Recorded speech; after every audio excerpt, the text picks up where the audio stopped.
Imagine a massive aircraft carrier, but instead of floating on the ocean, it's parking itself at the very edge of space to launch drone swarms. China has just unveiled a concept of a hypersonic mothership that looks straight out of a sci-fi movie, and we need to separate the facts from the CGI.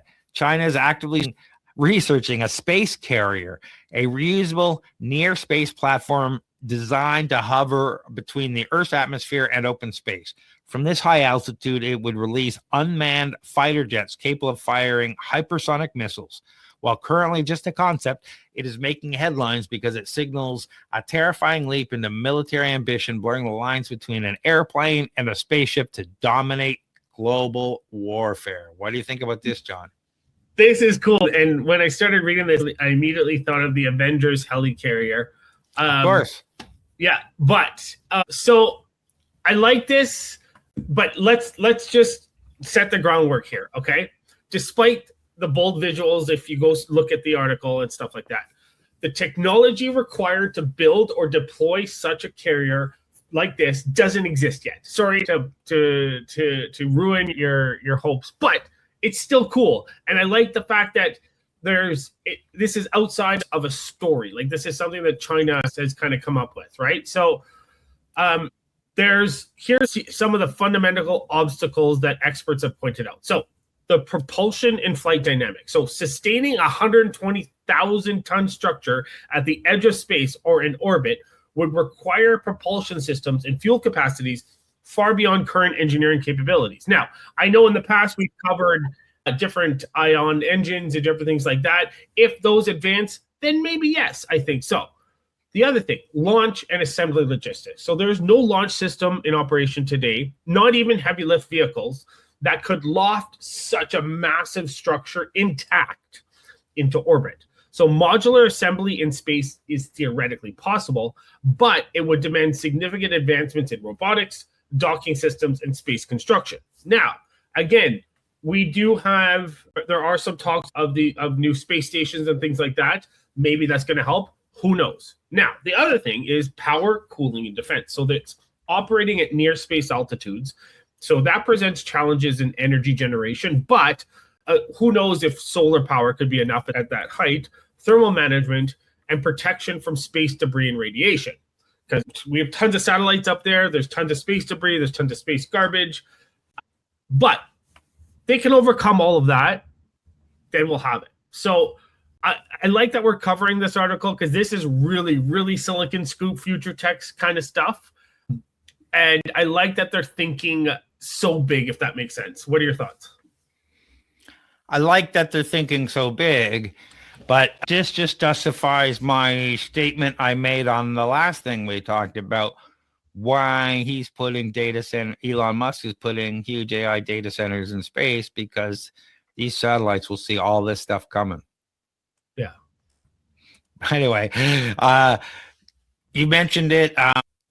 It's a giant mothership that flies between 20 and 100 kilometers, too high for planes, but too low for satellites, and drops smaller, faster drones to do the fighting. It exploits current blind spot in defense. Current air defense shoot down planes or satellites higher. A ship in this near space is incredibly hard to target. So the research into heat-resistant materials and engines could eventually speed up the commercial air travel, London to Sydney. Some benefits from the technology that they're researching: expect more Space Force style news and increased military spending, which impacts tax dollars. And increased militarization of this zone could threaten GPS and comm satellites our phones rely on. But, based on everything, this is decades away, 25 plus years. 25, I would say even further. Like, we're almost talking Star Trek kind of stuff, like the size that they're talking about, right? Yeah, I think it's flying at the wrong satellite. I think it would have to exist outside the atmosphere if it wanted to fly that way and stay wouldn't it be a spaceship then? I guess so. And then I just saying, because otherwise you're not getting the power from the sun. If you're 100% nuclear powered, maybe, but we're a ways away from that. So don't panic. Treat this as concept art, not breaking news threat. It is not operational. Many experts believe this is a paper tiger propaganda designed to scare the West and boost national pride rather than imminent weapon. The Star Wars comparison aren't a compliment. They imply it's just pure science fiction. So let's watch. Go ahead. Yeah, here's the thing. Here's why we're talking about this, right? Because if you follow our podcast, which you should go back and listen, but there are technologies being developed that are still in the lab phase that if they become production worthy, the Sky Carrier could become reality. So it's not too far-fetched. It's obviously further out than most things that we cover, but it is possible. Well, not only that, but I think informing people of all this stuff is cool. People want to stay on the cutting edge, but it's also business related. When you look at this stuff and say, oh, so China's doing this and got a space carrier, so the U.S. is going to be spending, and Western companies are going to be spending a lot more money on military, on space, on that. Contracts will become available. What are the business opportunities for us in this space to take advantage of what's happening? Like, it's looking at things like this to say, all right, that means this is shot off the bow. Other people are going to have on with more space and whatever protection just in case it happens. So they're going to have to do a 15-year, 25-year development of a counter weapon towards this. So that's why it's like, what's the next Canadian space arm, right? Like, how can we start jumping on these things when we see the spending? Can we do more satellite tracking? Can we do all these things? And how can Canada be involved, or anybody who happens to be listening? So, I mean, it's interesting news, but it's also, we like to keep track of the news, but it potentially business savvy people can take advantage of these types of things because it does impact finances across the world. For sure. Yeah. So, surprising fact, we don't actually know who owns near space. International law covers airspace for planes and outer space satellites, but this carrier operates in a legal gray zone where no treaties currently apply. So this space carrier is physically possible, but technologically improbable for at least another 2 decades. You say much longer, which is great. It's a signal of ambition, not ability. So is this glimpse of a World War III or just a very expensive publicity stunt? Let us know what you think in the comments below. And don't forget to hit a follow for that reality check on Future Tech. What do you got going on, John? This is the stuff that's going out in the next week or so. Yeah, so we've got some events at the Toronto Business Development Center. I'm doing some lunch and learns in person there. It's a great organization, great incubator. And then February, what date is the Startup Drinks, Craig? I closed that, so I'm not sure. February 19th, I believe. February 19th, but have a look at startupdrinks.com, startupdrinksto.com for that event and other events.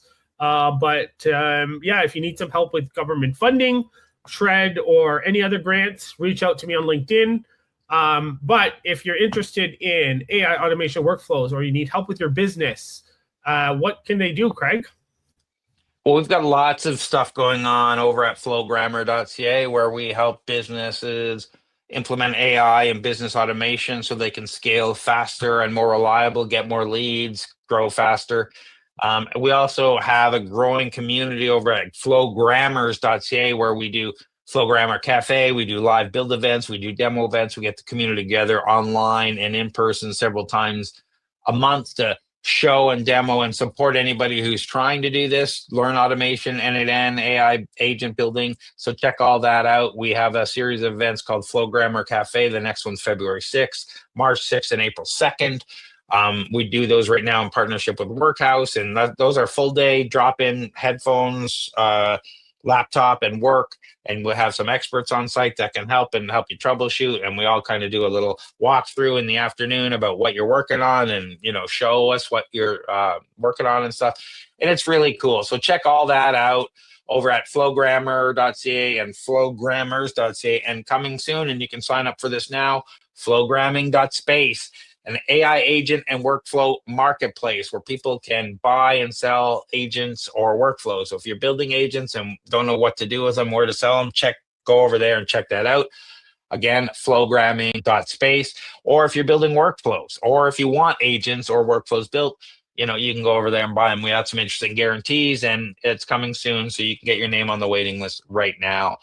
That's all we got going on, John. For everything else, go to torontostarts.com. I don't even think I mentioned it that whole time. Thanks everyone for watching. All the information about CES, and these interesting things. Any last words, John? No, check out our next episode. We're going to be talking about the weird stuff at CES. So, all right, everyone. Thanks for watching.